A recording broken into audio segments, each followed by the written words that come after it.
Our City Hall reporter, Cole Sullivan, reported something the other day when this news happened with the Mavs on Monday.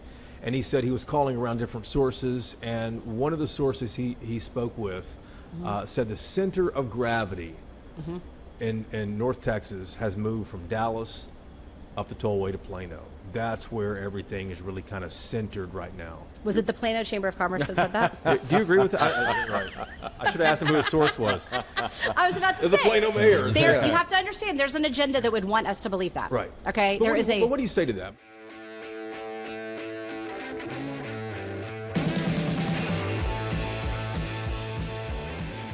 To all who are watching or listening, thank you for being with us. We have upgraded today, Whiteley. Well, this needs to be the Yolitics Lounge. Totally agree. I did not even know this was here, and so I'm glad that we are discovering downtown Dallas today together. Well, you know, from a guy who's worked in downtown Dallas for 15 years and who lives way north. Yeah, that's disappointing, man. Have you not been in this building? It's a bar. I'm not doing this during work hours, true. obviously, but after work, this would be great. And if anyone needs a drink after work, it's this guy right here. Or during, but I can't. Well, actually, I'm having something right now, and we're working. What are you having? I'm having the. This is from Lakewood. This is a Lakewood Brewing, great brewery, Dallas. We've been brewery. There. We have, and I'm having the Temptress, an Imperial Milk Stout. Mine is from Martin House. I don't think we've done a podcast there. No, that's Fort Worth. We have in Fort Worth. We've had a lot of their beer though. This is the Salty Lady that I'm having today. It is a tart and refreshing Ghost. Ghost? Is it Ghost? I don't say know. Ghost? Who knows? G-O-S-E. Just leave it in the comments. Woo. That yours is going to be a stout one. So the cool thing about this location, this is the Midnight Rambler in the Joule Hotel on Main Street. So back when this opened, 15 years ago, 18 years ago, whenever it opened, this is the cool one with the pool that juts out over Main Street. We've been up to the pool bar, but I've never been down here. Yeah. And what we're sitting in, used to be a bank vault. Back in the 1920s. And this is one of those places where, it's been around since the 1920s, Sure. so about 100 years now, and you look around in here and you think, man, these walls could tell some stories here in Dallas. It fits because that's what we're doing today, and we're talking about history of Dallas, future of Dallas, and nobody better to do that with than Jennifer Scripps, the CEO of Downtown Dallas, Inc. Thank you so much for having us and for suggesting this place. Oh, my pleasure. And this place is so cool, and it is coming up on 100 years, which puts a lot of things in perspective, but I'm delighted to be here. Good. So what's been happening downtown? Anything? Oh, a couple things. A few things happening. I was going to say the last 6 months must feel like 100 years in a way. I think I knew that first morning in January when the AT&T news broke that 2026 was not going to be boring or dull. Yeah, and it has not disappointed. It has not. In fact, lived up to expectations and exceeded them. Yeah. But I also think that this is the time that sometimes makes for a lot of creativity and risk-taking in a new way, and helps us hopefully as a community and business community and social community come together and really take a moment and say, what are we going to be when we grow up? And cities evolve. This is not your grandfather's bank anymore. Exactly. Right. Exactly. It's a nice bar that we're in. But let's lay this out for people who might not be in Dallas. There's been some tough news in Dallas going back to January, but the last 72 hours has been really tough. We've lost downtown Dallas. Well, we're in downtown Dallas too. We work in downtown. That's right. Dallas, We so we feel it too. The Yolitics Global Headquarters is not too far from here. So Neiman Marcus is next door, a couple doors down here from where we are right now. And it announces they're going to permanently close that store. The bigger news, the big bombshell, is that the Dallas Mavs and Dallas Stars, NBA, NHL, are going to leave the downtownish area, even though they're technically in Victory Park, kind of uptown over there. That's just, on top of Comerica Bank, I was about to say, which is right up here at the next corner from where we are right now. Yeah, it merged with Fifth Third's moving them up north. And then, of course, AT&T, which the Discovery District's about a block that way, and they are leaving as well. So let me start with the basic question I'm sure people are asking. Is downtown Dallas dying? It is not. In fact, when all of that news started breaking earlier this week, it was such a mix of emotions. We actually had a team drawn literally from across the country, Berkeley, San Antonio, Denver, coming to work with almost 100 downtown stakeholders for 2 full days on a plan to say, we know downtowns across the country, really probably across the world, are changing rapidly right now. So this was in the works before this news happened. And we got the news, I guess, Monday about the Mavs. We go to dinner with them Monday night, and they go, better to know now. We can make our plan. Nothing's worse than planning for 6 months and then finding out. And then in the workshop on Tuesday, the Neiman news rolls out. And that afternoon, as people are breaking to go have a cocktail somewhere in downtown, and in a weird way, do you just throw everything up in the air? What do you do at that point? No, in a weird way, you start saying, I'd rather dance with the ones that brought us.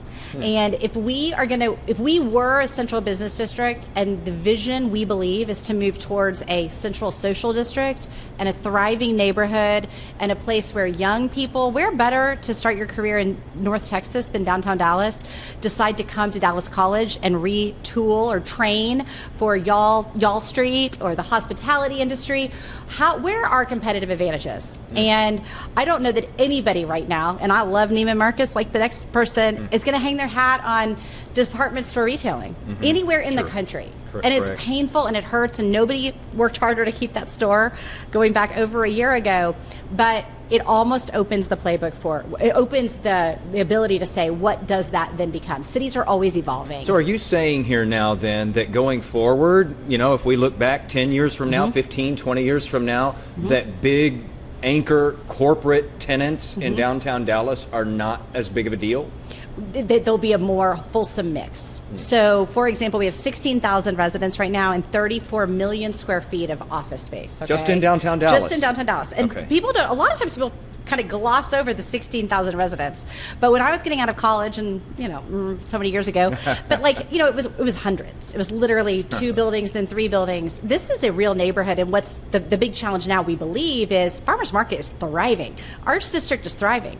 But if I tell you, how do you get between the 2 of them without getting in your car? And it's actually really easy. All I have to say is go to Clyde-Warren Park, get on Harwood, just walk down Harwood, in 15 minutes you land at the farmers market. I have literally done that in business group meetings or in civic organizations. They all go, it's like telling somebody to launch Artemis, okay?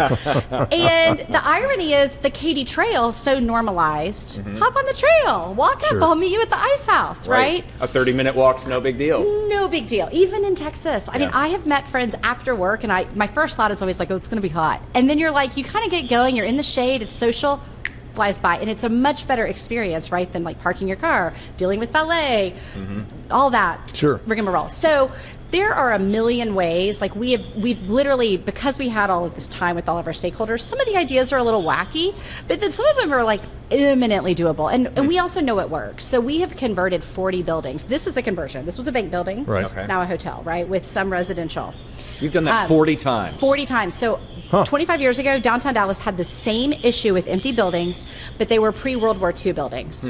And admittedly, they were easier to convert. They were Dallas Power and Light, the old library that's now the beautiful Dallas News headquarters, the old courthouse, which is now UNT Law School, so the Statler Hotel. Yeah, Statler's. These were smaller. Yeah. But boy, in the 80s, we went big, okay? We developed million plus square foot glass towers, okay, deep floor plates, because every attorney had 2 paralegals. Yeah. And there was a windowless law library in the middle. So converting those is a heavier lift. Doesn't mean it cannot be done. Doesn't mean it shouldn't be done. But there's we have to develop a strategy. Well, let me ask you this. I've heard this, the residential has done fantastic here. I remember 20 years ago, there were no grocery stores nearby to get something to eat, and there were no restaurants nearby to eat, because I used to work the night shift. But can you really replace all these corporate tenants with more people living here? You can make a dent. I mean, I think the other thing too is it doesn't mean we won't have corporate tenants. So we when we look at the business mix in downtown Dallas, we're still really, really strong on financial services and law, kind of our traditional, but tremendous strength in architecture, design, more creative industries. And when you look at other cities that have really decided, okay, we are going to become the hub. We are going to own engineering and design. We're going to use the proximity to City Hall and the planners over there to our advantage and just make this the place. Similarly, higher ed. If you've been to Savannah, the Savannah College of Art and Design, there is no reason why we shouldn't look strong, take a hard look at making downtown Dallas a campus. What school programs belong in Dallas because of proximity to our arts? So the mix, so when we say corporate tenants, we're probably not the designated place for people who want a big campus somewhere with acres and acres of parking lots and, completely controlled environment. But it doesn't mean we're not going to have great workspaces and entrepreneurial spaces and shared work environments. And give us an idea. I know you guys are just starting on this plan. It's called the Big Moves Plan. You have a lot of folks involved. City of Dallas, Dallas Regional Chamber, Visit Dallas, I believe, a number of others too. But give us an idea of some of these wacky plans. I mean, what's the plan? I live very close to downtown. I work downtown. Been here 20 years.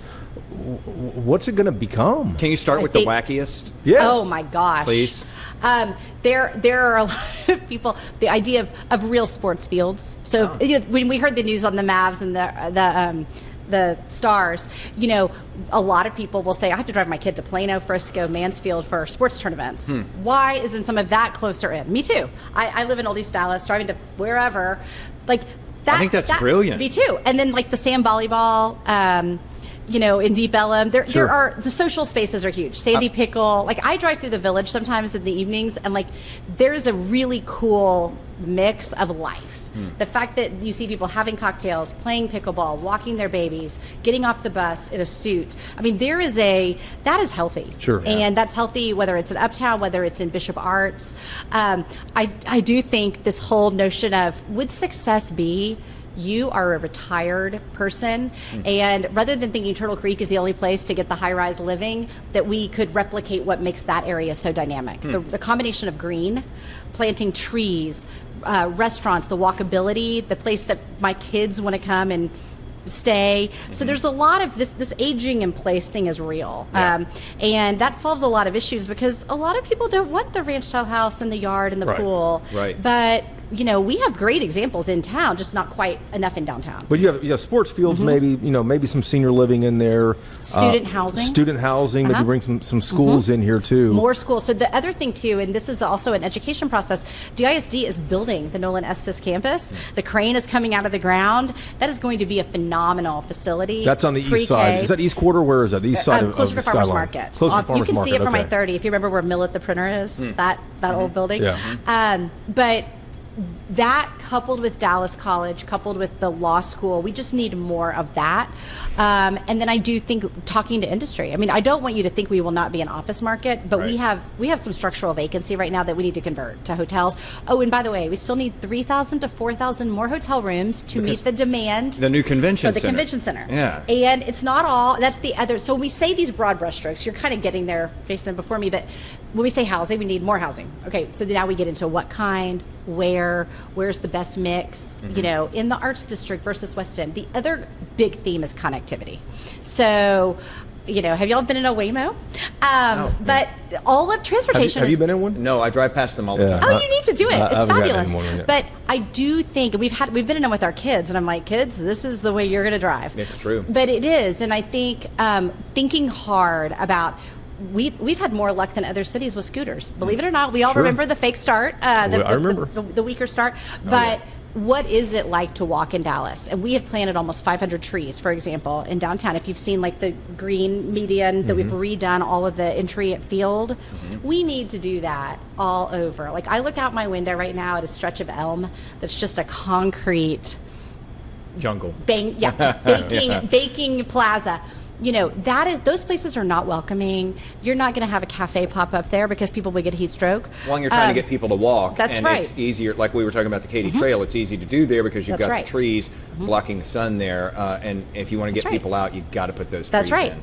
And I think so there's several layers to this, which is what are the big ideas, the wacky, the crazy, but then what's doable? We have a really big downtown, but we know this issue of connectivity is huge. And we believe the success of the farmers market, there is no reason why it can't bleed north towards the Arts District, why the Arts District can't cross Ross and come south all the way to the Dart. Dart's a big one too. I will say, y'all interviewed anyone from Dart recently, but they've been through their own turmoil in the last few years. We've done that on the podcast too, yeah. But that actually opens up some really, I believe, fundamental conversations around name a great city in this world that doesn't have a great transportation system. Sure. We are welcoming the world from FIFA.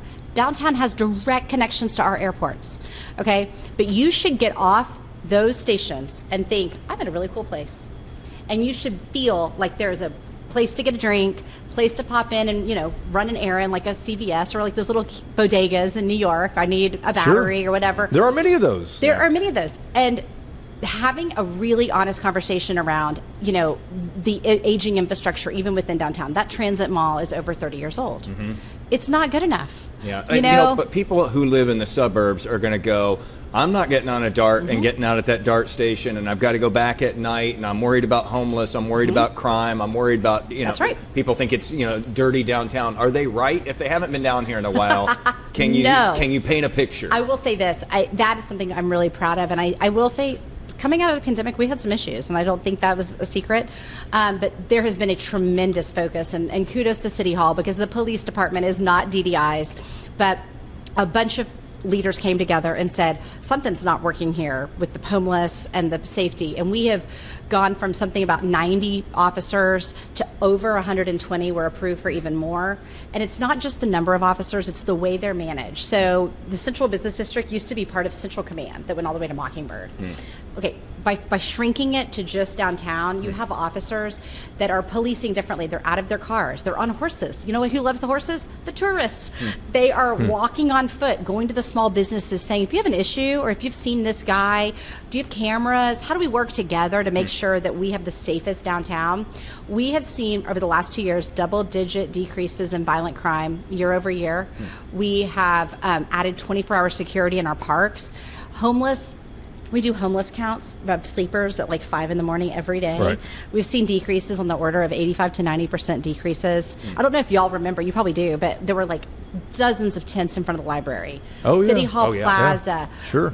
All of that has been completely cleaned up. It doesn't mean we don't have sleepers and onesies, twosies, but the encampments have all been removed. Yeah, I've noticed a change there. It's important. And I also will say this, we didn't just kick people out of downtown. The homeless system is better and better at matching people to the services they need. A lot of the aging homeless, and there are quite a few of those, they need, that person is not going to go get a job and just be self-sufficient the rest of their life. And I think really getting real about some of those things has helped. But the homeless response in Dallas, we are not perfect. The work is never done. But I would invite anybody to come downtown during FIFA, partake of our closed Saturday. So if you walk outside, that's one thing I wanted to say. We're downstairs at FIFA right now on Main Street, but we've repainted a whole lane of traffic outside. We've brought in these parklets and shade structures, and every Saturday during FIFA, we will be closing Main Street to cars to welcome people on foot, bring in artists, bring in activations, kiosks, food, to let people experience a car-free downtown and that social space. That, I hate to say crazy, we're now the Central Social District, but those are the places, when you think about Bishop Arts, Lower Greenville, those are the places where people are getting out of their house and off their Netflix and chill and coming together. You're Netflix and chill. Go ahead. And then the businesses follow. Jennifer, you have a couple of mocktails there. What are you having? You have two of those. And I have this is delicious, like a grapefruit, almost like a Paloma. Well, the conversation wasn't going to be that deep, so you didn't need two of those. But still, I know, they're good. Come prepared. I couldn't make a decision. It has been a rough 6 months, though, so we get it. A rough week here. But considering all the success that the downtown has had, and we have seen a lot of this, and driving around here, I only saw one homeless person, which kind of surprised me. There was only one. Considering the success, why are people leaving? Why are these companies leaving? Well, I do think there's a perception issue. So you kind of alluded to it. It takes a long time to overcome bad headlines. And 2 or 3 years ago, especially 3 years ago, I will say policing and just the general attention to our kind of day-to-day experience in downtown, the combination of DART, homeless, lack of policing, it was not where we needed to be. It was not commensurate with like the aspirations of Dallas. But that's changed. That has changed. And you guys have worked hard to change that. We're still seeing it takes a while to get people back. And I also think that you have individuals that will say to me, people like, I grew up with their kids. I haven't been downtown in ages. And you're competing. There's a lot of competition. You're competing with, forget the suburbs, but traveling to other cities, going to Fort Worth. Yeah. And having a reason to come downtown. Have you been to the Nasher recently? Have you gone to Farmers Market? It's fall. Have you picked out your pumpkins? Don't do it, in your neighborhood. Yeah. Getting people back in the routine of being in downtown, I think, is also with FIFA and some of these bigger of its Pride, for example, this weekend, is bringing 30-something thousand people to downtown Dallas. Used to be in Fair Park. I think they're going to have a fantastic time this weekend in downtown. I think that's kind of an event that belongs in downtown. Let me ask this, and here we are probably halfway through this podcast. I think the biggest question that I wanted to ask is, after all of these announcements, the AT&T, the Fifth Third Comerica, then the Dallas Mavs, the Dallas Stars, I kept waiting to see which city leader was going to be the one to come out to the cameras at City Hall and go, hey, we've got this. We've got a plan. We're doing something. This to us is like 5-alarm fire. We care about the central business district. Right. We're going to, reimagine this whole place. And I haven't heard it. Well, we have the plan in progress, and I believe... But are you getting the help that you need from the movers and the shakers? I will say, and I think I was telling y'all, I can't tell you how many calls I've gotten over the last 72 hours. And I wish, of course, hindsight's 2020, that we had paid attention, maybe when Bank of America left a few years ago, or Neiman's. I do kind of feel like, for me, hey guys, Neiman Marcus, are you hearing this? Yeah. We got to... There were a lot of people, including DDI and myself personally, but it takes a lot, again, to break through the clutter. And our form of government, 14-1, makes it hard. It does. Because... City Council. 14 yes. council members and a mayor. I will tell you, I'm learning as we go here that all of them, and rightly so, they are elected to represent a single member district. Right. Okay? They want housing in their district. They want great retail in their district. The issue becomes... We have to continually say, I hear you, and I do too. But your neighborhood is actually enhanced by downtown thriving. And my best stat on this, and I will say it and I'll preach it every day. For residents of Dallas who live south of 30, downtown Dallas is by far and away the largest job market. Okay? I don't think there's much debate. Number 2 are the medical districts combined, Baylor and UT Southwestern Parkland area. Number 3 already is the city of Plano. So I don't care. I live in East Dallas. I think it's the same. It's really hard to get to the toll road if you live in East Dallas. It burdens their residents when those jobs migrate, and I'm pointing north, but out, because it's also very inefficient from an infrastructure standpoint, but it burdens people with the time of transit. Yeah, so if you're losing these businesses to suburbs, it's going to affect, no matter what district you're representing, it's going to affect the people in your district. And it's the same with the AAC. I mean, so I don't even say, I am a Dallas person through and through. I'm wearing my Dallas hat, and I believe in regionalism, but there is a unique importance in downtown Dallas. We are flying the flag for the whole region, our brand. And so, if you live in Prosper, you still say, I cheer for the Dallas Mavericks. And I think that that's the kind of affinity that should draw them into Dallas proper, the heart of Dallas. And for me, that's pretty heart of Dallas. But would it help you if you had a cheerleader like a mayor of Dallas out there forcefully, proclaiming it to the cameras that we've got a plan and here's what we're doing and we're going to remake this absolutely place. Absolutely. And I will say, I do think we've had, everybody cares. I think the focus, we cannot waste this moment, and this is going to cause a reckoning, right? And what's going to happen in the reckoning, you think? What should we expect? I do think, looking at how we need to win some of these corporate things. We need to retain everybody we have. I have businesses in downtown Dallas that have quintupled the size of their business since they moved to Integrity. They have the most beautiful office space at Fountain Place. I just bowled over. And telling those stories and saying, okay, maybe you're not, giant household brand name bank, but you're a thriving, growing financial services industry. You need to be here. A stone's throw from Goldman, across the street from Chase. We have amazing office space still. Well, we've wondered that too, and I'm not picking on the mayor here, but if you're the mayor, the city manager, heck, even a council person, somebody with economic development, are people here heading out to other cities and going to some of these Fortune 500 companies and saying, hey, we really want you in Dallas. What can we do to get you there? Plano has been rolling out the red carpet, and they've had a lot of success. Are we heading to other places and doing that maybe the rest of us don't know about? And are we reaching out to the people who are here already and saying, we really need you to stay? What do we need to do? I will say Linda McMahon and the Economic Development Corporation would be another fabulous guest. She has been doing a lot of the retention work. But I think we need to look at how we're doing it, because I think we could do better. I mean, I think the we being the collective, not just DDI, but very, very strategically saying, and then there are some companies that for whatever reason, the CEO lives closer to whatever suburban campus. Sometimes it's okay to also just say, it's been real. Yeah. And we're going to part, and that's okay too, but also almost save us the... Right. There is something to that too, but you don't even get to that point if you're not having those conversations, and it's about narrative change. Are there things in the works maybe right now that we don't know about, that you do know about, that you may or may not be able to talk freely about? I will say, I truly believe that there's still more to come on this Y'all Street narrative. I mean, I was over in Victory yesterday for another meeting, and I mean, that new Goldman Sachs building is gorgeous, and I worked at the Pro Museum. So I remember when Victory was... the Railroads. AAC, the big apartment complex. We would tell people we're going to build this new museum across from the El Phoenix. I mean, that was our. There was no Clyde Warren Park, okay?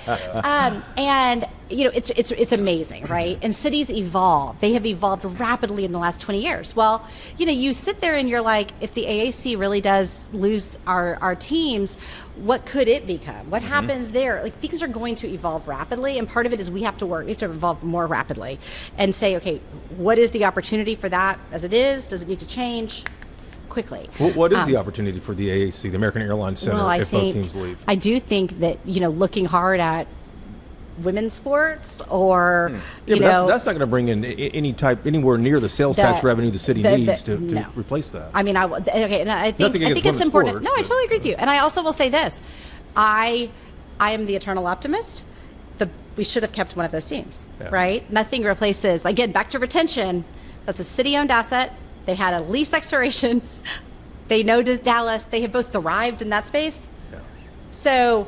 Again, but we're going to have to be really creative, I think, around where is the future of what are the next teams. I'm old enough to remember when no one thought hockey would do well in Dallas, right? And look at the trajectory of the Stars. So getting ahead of some of that and saying, we're going to dance with the ones that want to dance here and grow them in Dallas. How long is it going to take to turn downtown around to bounce back? You know, it's very funny. So we actually talked about this recently. I think we need to watch. I'll tell you what we're watching closely, right? Convention center business, keeping the convention center and all of the pipeline for those on track, and ramping up our hotels, absolutely so important. Being hyper focused on more housing, where and best fit for the whole gamut of housing. I'm a fan of all of it. Getting the Dallas College campus, which has been approved by voters. The money is there. They have said they want to redo their downtown campus, hypercharging that, making it the best experience in the community college system. They have thousands of students in some of the most relevant industries. That is our workforce. And then I think really downtown should be fun. Somehow we've lost our fun, and even Houston of all places has what is it? The big Ferris wheel downtown. Yes, I mean even Houston. That's been there a minute. And I will tell you, they have one and we don't. We had an ice skating rink last year at Main Street Garden. It was a huge success, and it sounds silly, but okay, that works. Now add two more things. You know what I want? You know what I want? I just went to Mexico City earlier this year, and gondolas and great taquerias. You talk about wacky ideas, Jennifer. Come on. Omaha has do you know how many roller skating rink park where you can check out roller skates. Roller skating. I can do my rollerblading there. There is a lot of that kind of stuff that we're going to be looking hard at. But I'm telling you, those gondolas were in use. How long does this take, Jennifer? Is this a 10-year plan? I think it's a 10-year. 10-year plan? I'll say that. And again, time has a weird thing. If you had told me I'd be 20 years back in Dallas since we started the Perot, and that whole area, it's a 10-year. But we need some early wins. It doesn't mean well, the convention center is the DISD is coming either way. DISD is coming either way. 2 or 3 more big hotels. Right. Some more housing quickly.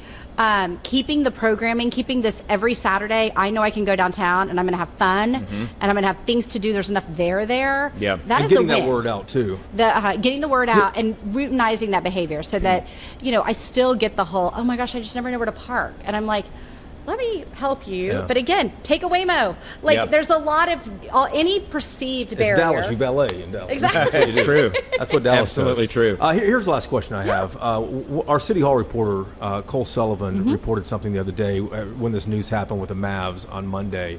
And he said he was calling around different sources. And one of the sources he spoke with said the center of gravity in North Texas has moved from Dallas up the tollway to Plano. That's where everything is really kind of centered right now. Was it the Plano Chamber of Commerce that said that? Do you agree with that? I should have asked him who his source was. I was about to say. The Plano mayor. You have to understand, there's an agenda that would want us to believe that. Right. Okay. But what do you say to that? Because people took that online and they we exploded. say that at our peril. I do. And so explain, because I was trying to explain this the other day, I was trying to explain that just the value of downtown Dallas, that everything radiates off of Dallas, the central business district. Right. And then others were saying, no, but look at Los Angeles. It has a CBD, right. but it stretches for 100 miles back to the east. Even DC area, a lot of people will say, sure. Can the same not be true here in North Texas? I think they can be true, but the center of gravity, the cultural relevance, and the perception that downtown has essential pizzazz and a place that you want to be to explore, and in your leisure time with leisure dollars, be down here. We cannot lose that. And I also think, love the suburbs. There's a place for everybody. I truly believe that. I don't put any judgment on this. The minute we say, oh, well, center of gravity shifted north, we're done, that's such a cop-out. That's such a cop-out to everybody who lives south of 30. That's such a cop-out to the 100 years of investment and capital infrastructure and cultural buildup that we have made here. Look at our parks. Look at our arts district. Plano's not going to have an encyclopedic art museum. Plano's not going to have 100 years of history. Plano's not going to have the diversity that they have had some major growing pains around that in Collin County in general.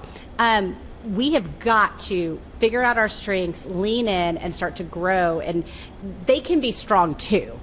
But nobody is going to say, if they are globally, I'm from Plano, Texas. And so what does it mean to be from Dallas? I'll close with this. Just thinking about investing. Warren Buffett, always, has this adage, and I'll never get it right, but it basically says when everybody else is panicking and basically pulling out of stocks, that's the time that you want to jump in and start buying stocks. Buy when and there's make blood in your the moves. streets, right? Yeah. What? Buy when there's blood in the streets is what he says. Yeah, but of course, Warren knows how to pick them probably better than any of the rest of us. And I've had people in the real estate world say this to me, and I'm like, so what are you buying? Yeah. What are you going to buy? That being said, there is, a certain someone who has bought up a lot of downtown property, and we know that, there are others who are looking at this right now.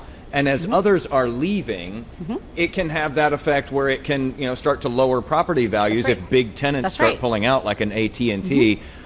But have you been hearing that other side of the coin? Have you been hearing from people who are like, I am ready to come in. Yes. I am ready to start buying, and I've got some plans. And the data actually bears that out. We had more buildings transact last year. Some of them got turned back to the banks now, but some of them were straight up transactions. And I think that's a very healthy sign that you have some fresh eyes, you have some fresh capital stacks looking at where can I take an asset and make strategic investments for the next thing. And there's a great example of that is Dallas Arts Tower, the building with the hole in it. I don't know if you've been in that building recently. They've completely redone the lobby. They have a fabulous new restaurant in it. They've brought in more art. That building has made such good. And it was, again, one of these classic 80s buildings. It wasn't a bad building, but you weren't going to walk in and go, wow, they have signed more leases this year than any other building in downtown Dallas. Wow. Downtown Dallas has been through a lot. I mean, more to come. More to come. And I think downtown Dallas needs an optimist, and Jennifer, you are that. So I try to be. So, you have to be in this job. That's but, again, it does give perspective when we're sitting in this really cool space here that 99 years ago was a vault for a bank, and it has probably undergone a couple of transformations since then, and has this new life now, looks like just this incredible space. And we work downtown and haven't been here, dude. How bad is that? Well, now we have been. It's the Midnight Rambler. Thanks to the Midnight Rambler, to the Joule Hotel, to Downtown Dallas Inc. And I'm glad someone's putting a plan together. And when should we expect something to come out of this? Next year? Great question. Thank 6 you. months? What? We are going to roll it out the very, very end of September. Oh, and very so soon. That's the other thing. It's quick. All we right. don't have time, as we you don't might have guess. Time, right. We don't have time. We'll be back for another drink to see what the plan All right, is in so September. all you potential cheerleaders over at City Hall, end of September is when the plan comes out if you want to start rallying behind it. And again, between now and September, maybe it's not too late to get gondolas into the plan. Oh my gosh. You need him with the Add wacky it to the list. Have a little fun with the wacky ideas here. I did see someone rollerblading the other day and I thought about you. Thanks for watching. Thanks for listening. We'll see you next week.